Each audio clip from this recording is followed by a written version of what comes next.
Bienvenue dans Soluble pour un nouvel épisode découverte. Vous le savez, ici on pense que les médias ont un rôle à jouer et aujourd'hui je vais parler d'un podcast chaleureux qui nous aide à rafraîchir nos idées sur la lutte contre le changement climatique. Bonjour Nabil Wakim. Bonjour Simon. Tu es un journaliste, tu es l'une des plumes du journal Le Monde et la voix de Chaleur Humaine, un podcast qui explore les solutions et les chemins qu'il est réaliste d'emprunter pour arriver à la neutralité carbone en 2050.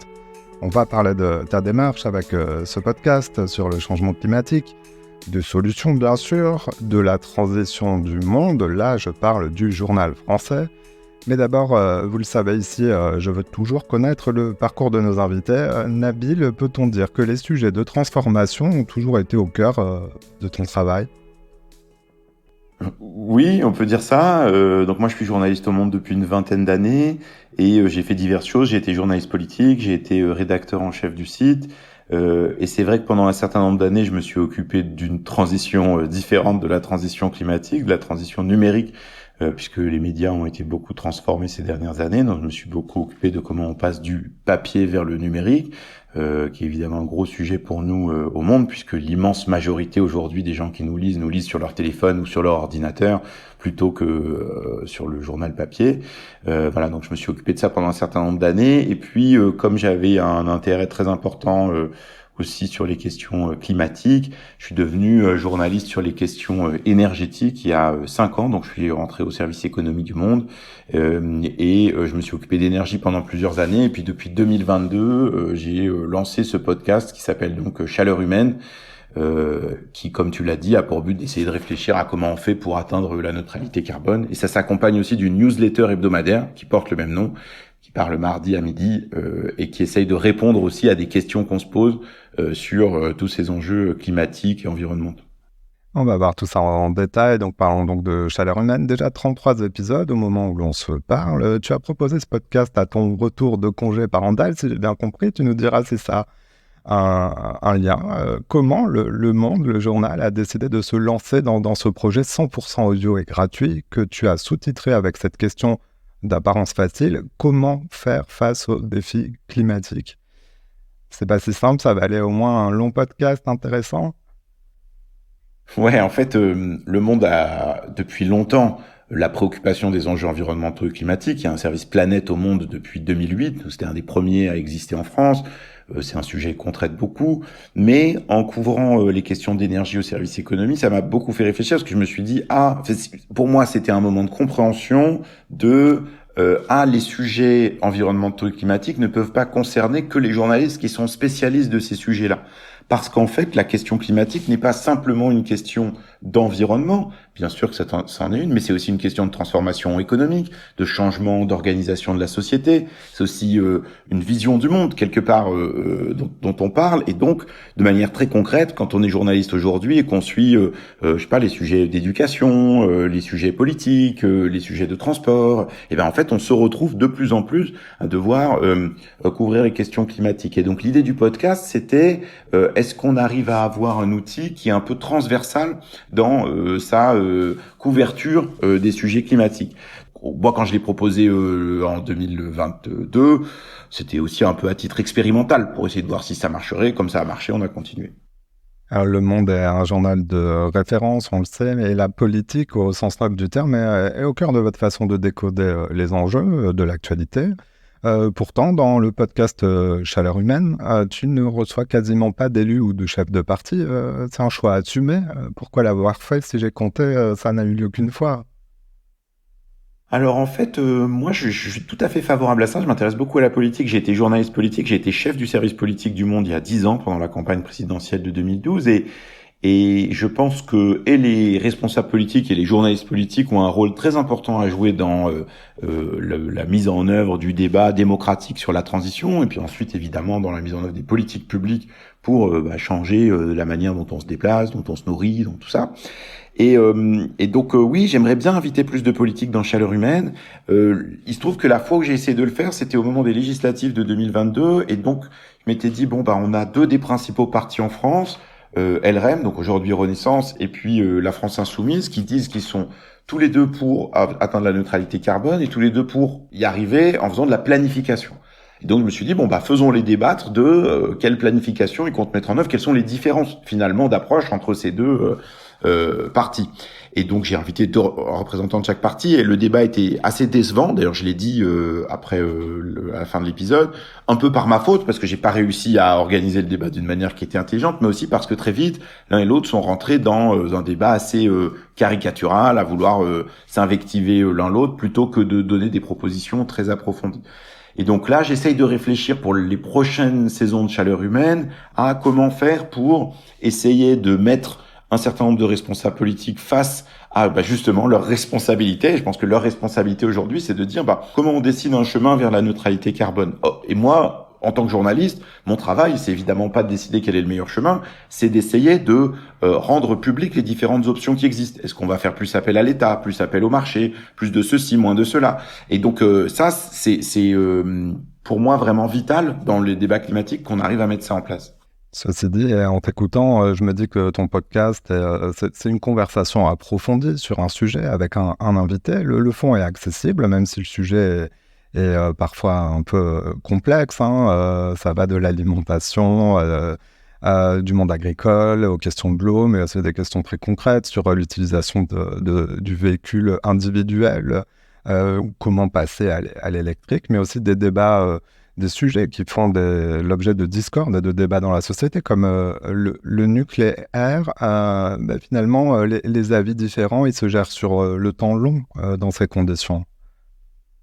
Oui, n'importe comment, l'idée c'est de dire, on sait qu'on fait face à des sujets complexes. Il n'y a pas de solution simple, il n'y a pas de gens qui peuvent sortir de leur chapeau une réponse qui disent voilà comment je vais résoudre un défi aussi important, aussi existentiel pour l'humanité que le réchauffement climatique. Donc l'idée c'est de dire face à ces questions-là qui se posent, réfléchissons, essayons de déplier, et chacun des épisodes du podcast, il est construit un peu comme ça, en disant on essaie de poser le problème, la voiture, pourquoi ça émet beaucoup de gaz à effet de serre, quelles sont les alternatives qu'on utilise aujourd'hui, qu'est-ce qu'on pourrait faire autrement. On fait ça sur la voiture, sur la viande, sur l'avion, sur la démographie, sur le nucléaire. Enfin, l'idée, c'est de prendre des sujets qui sont à la fois techniques et de société, et d'essayer de se dire comment on peut y faire face. Et le parti pris, c'est de se dire, il n'y a pas de solution simple. Il faut l'admettre. Il faut admettre une forme de complexité. Ok, ça rend des fois les choses pas forcément faciles à comprendre, mais c'est important de l'admettre parce que sinon on va pas y arriver. Il n'y a pas de solution simple, mais il y a des solutions. C'est globalement ce que te disent et t'informent la plupart de tes invités. Alors, à défaut d'être totalement neutre en carbone, car tu en parles beaucoup, Chaleur Humaine est un podcast qui se dispense de dire aux gens que faire. Tu me le disais un peu, c'est important pour toi de rester sur les faits. Comment vous choisissez les thèmes? C'est quoi un bon sujet pour Chaleur Humaine? En fait, c'est un mix. Il y a l'idée de aussi bien couvrir tous les champs qui sont concernés par la transition, donc évidemment les secteurs de l'économie ou de la société qui émettent beaucoup de CO2. Et puis en même temps, on voit bien qu'il y a des sujets de discussion qui sont importants. Tu parlais par exemple du nucléaire, ça on voit bien que ça occupe beaucoup de place, de l'aérien.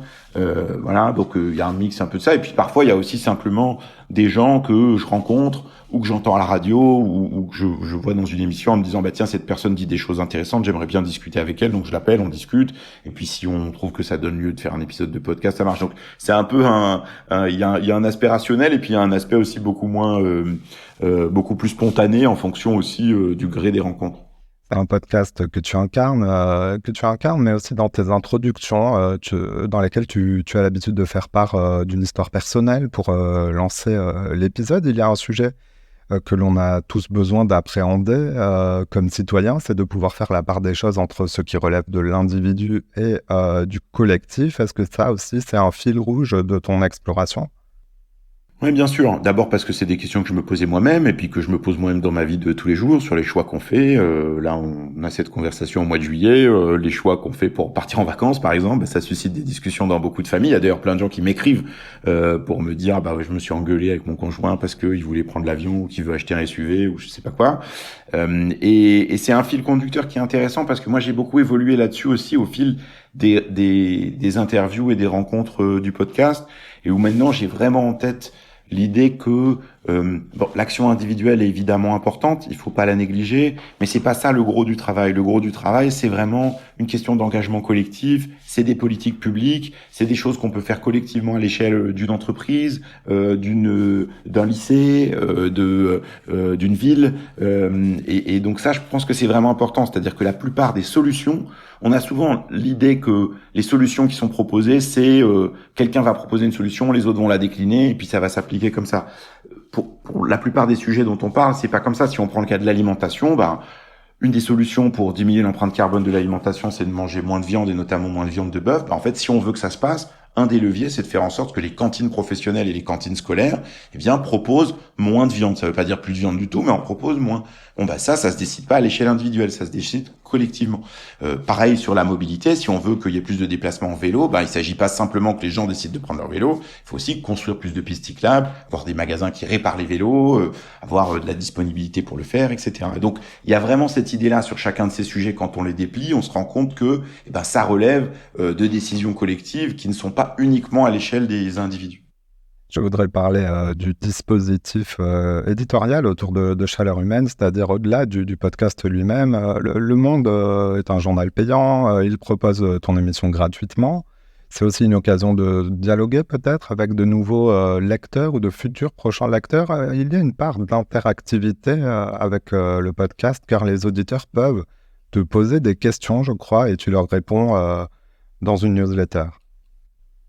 Exactement. En fait, c'est quelque chose qui me tient à cœur depuis longtemps, puisque au Monde, j'avais aussi il y a quelques années lancé une rubrique du Monde qui s'appelle les décodeurs et qui à la base était une rubrique sur laquelle les gens posaient des questions sur l'actualité puis on vérifiait si c'était vrai ou faux. Donc là, il y a un peu cette même logique. Les auditrices et les auditeurs du podcast m'écrivent. D'ailleurs, ils m'écrivent beaucoup. J'ai beaucoup de retard dans mes réponses aux mails, mais j'adore ça parce qu'ils m'envoient plein de questions auxquelles j'aurais pas nécessairement pensé. Et donc la newsletter que je fais tous les mardis, c'est en fait principalement une réponse aux questions qui sont posées. C'est des questions qui peuvent être des fois pour le coup à l'échelle individuelle, du style est-ce que je dois acheter un véhicule électrique alors que j'ai un véhicule thermique qui est relativement récent, qu'est-ce qui va causer le plus d'émissions? Donc voilà, j'essaie de répondre le mieux possible. Ou bien des questions qui sont globales, du style dernièrement c'était quels sont les métiers qui vont être le plus exposés à la chaleur, aux vagues de chaleur et aux canicules, ou bien on va me dire est-ce que c'est possible de faire la transition sans éolienne? Voilà, donc c'est des questions qui peuvent être d'ordre très divers. J'arrive pas à répondre à tout, bien sûr, et puis il n'existe pas de réponse à tout, évidemment. Donc ça aussi, j'essaie d'approcher ça avec humilité et bien sûr en m'appuyant sur le travail de chercheuses, de chercheurs, de scientifiques qui ont travaillé sur ces questions-là. Mais l'idée, c'est aussi une prolongation du podcast à travers cette newsletter. On sent que la question de l'environnement, de l'écologie et surtout du dérèglement climatique rentre quand même dans les esprits, dans le quotidien des gens. Alors les médias, ils jouent un rôle. Comme beaucoup de médias francophones, Le Monde a décidé de donner un cadre à sa manière de traiter des sujets de climat et d'environnement. Vous êtes doté d'une charte que vous avez rendue publique. On y dit que par sa couverture éditoriale et ses engagements sociétaux, Le Monde contribue à l'objectif de réduction des gaz à effet de serre. C'est-à-dire que l'information va aider à réduire l'empreinte carbone des citoyens. Oui, pas celle simplement des citoyens, aussi celle des politiques publiques. C'est-à-dire, nous, on sait Le Monde qu'on est lu aussi par des décideurs, que ce soit des décideurs économiques ou politiques. Et alors, évidemment, les choses sont jamais automatiques, mais c'est aussi en racontant les difficultés auxquelles on fait face, qu'un certain nombre de décideurs peuvent décider de changer le modèle économique de leur entreprise ou le modifier, que des décisions politiques peuvent être prises ou accompagnées, ou que des débats. En fait, notre rôle, c'est surtout de faire entrer un certain nombre de débats dans la société, d'organiser le débat démocratique, et par là, ensuite, les citoyens, évidemment, décident de ce qu'ils veulent en faire. Mais évidemment, comme sur d'autres sujets, Le Monde est un journal indépendant éditorialement, mais qui a aussi des valeurs. Et parmi nos valeurs, il y a le fait de dire, on croit à la science, on croit à la science climatique, et on veut défendre aussi l'idée que on puisse vivre dans un monde habitable pour nous et pour nos enfants dans les prochaines années. Alors, à l'échelle de l'individu et des citoyens, on est passé quand même assez vite, je trouve, de la question de la transition à celle de l'adaptation. Et c'est en tout cas quelque chose que le commun des mortels, si je puis dire, réalise, et notamment dans ces périodes estivales en Europe et dans l'hémisphère nord. Le Monde propose une série d'enquêtes sur l'adaptation au changement climatique. C'est toujours consultable sur le site internet du journal. Est-ce que tu peux nous en dire plus sur cette démarche? Parce qu'on a beaucoup parlé de transition, mais on est déjà dans plein de domaines, dans l'adaptation. C'est concret, c'est maintenant. Oui, tu as absolument raison, et c'est très important. C'est-à-dire que dans ce chemin-là, vers la neutralité carbone, il y a ces deux jambes. Cette première jambe qu'on appelle souvent la transition, que les spécialistes appellent l'atténuation, c'est-à-dire tout ce qu'on peut faire pour réduire nos émissions de gaz à effet de serre. Voilà, utiliser moins de voitures, consommer moins de viande, etc., etc. Et puis, il y a la réalité qui est le changement climatique. Ce n'est pas une comète qui va nous tomber dessus dans 30 ans. Il est déjà là et on le vit de plus en plus, et particulièrement, on l'a beaucoup vécu ces dernières années avec le manque d'eau, la multiplication des vagues de chaleur, des événements climatiques extrêmes, des inondations particulièrement violentes aussi en Europe. Et donc, il est impératif de s'adapter le mieux possible à cette réalité. Vivre en ville par des températures de 45 degrés, ça devient très rapidement impossible. Donc, on a voulu monter cette série d'enquêtes et de reportages sur l'adaptation en disant, prenons un certain nombre de sujets dont on sait qu'ils vont être bouleversés par le réchauffement climatique, les stations de ski, les bâtiments scolaires, les usines Céveso, donc les usines chimiques les plus dangereuses, la ville, l'agriculture, et regardons comment il y a un impact sur toutes ces activités humaines-là, et puis est-ce qu'on est prêt? Et de cette expérience, on en a retiré un peu l'idée que globalement, on n'est pas suffisamment prêt, c'est-à-dire on n'a pas de plan suffisamment clair dans beaucoup de domaines pour savoir comment s'adapter à des températures qui montent, mais par contre, qu'on voit aussi un certain nombre d'initiatives de terrain pour adapter les forêts, pour essayer de faire en sorte de trouver des pratiques agricoles qui sont plus adaptées, qu'il y a un certain nombre de gens qui essayent des choses. Ce qui nous manque, c'est une vision d'ensemble. Et on y revient, des politiques publiques qui permettent de mettre en œuvre une politique d'adaptation qui soit sérieuse. Un point tout de même là-dessus pour que ce soit clair, c'est que on ne peut s'adapter que jusqu'à un certain point. Et donc les deux, l'atténuation, la baisse des émissions de gaz à effet de serre et l'adaptation vont ensemble. Ce n'est pas possible de s'adapter sans faire la transition, parce qu'au bout d'un moment, une France, comme on l'entend parfois, qui se serait réchauffée en moyenne de 4 degrés ou plus, c'est une France qui est en grande partie invivable. Donc l'adaptation, elle a évidemment des limites, et ça c'est important de le comprendre. Et pour que l'adaptation soit donc transitoire, il faut s'informer. Un mot encore de Chaleur Humaine et de la suite. On peut donc te retrouver à l'écrit à travers la newsletter à partir de l'automne. Il y a aussi des retranscriptions, un écho dans le journal Le Monde en papier du podcast. Oui, on a commencé à faire ça l'été 2022, qui, comme on le disait, était un été aussi particulièrement chaud, où on a publié des extraits du podcast sous forme de texte dans le journal et sur le site, et on s'est rendu compte que, en fait, ça touchait un public qui était différent, qui écoute pas forcément de podcast, et donc ces versions texte, elles vont se retrouver là dans un livre qui paraît à l'automne, coédité par Le Monde et Le Seuil, à la mi-octobre, qui va aussi s'appeler Chaleur Humaine. Donc il y aura rien de nouveau par rapport au podcast, ça sera une sélection d'une partie des entretiens et des extraits de certains des entretiens qui nous ont paru particulièrement riches d'enseignements. Du micro à la plume et donc de la plume au micro, Nabil Wakim, merci d'être passé dans Soluble. On te retrouve à tout moment sur lemonde.fr et donc dans toutes les applications d'écoute de podcast.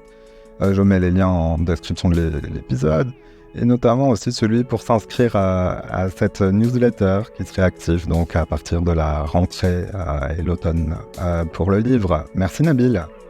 Merci beaucoup Simon, à bientôt. Voilà, c'est la fin de cet épisode. Si vous l'avez aimé, notez-le, partagez-le et parlez-en autour de vous. Vous pouvez aussi nous retrouver sur notre site internet csoluble.media. À bientôt.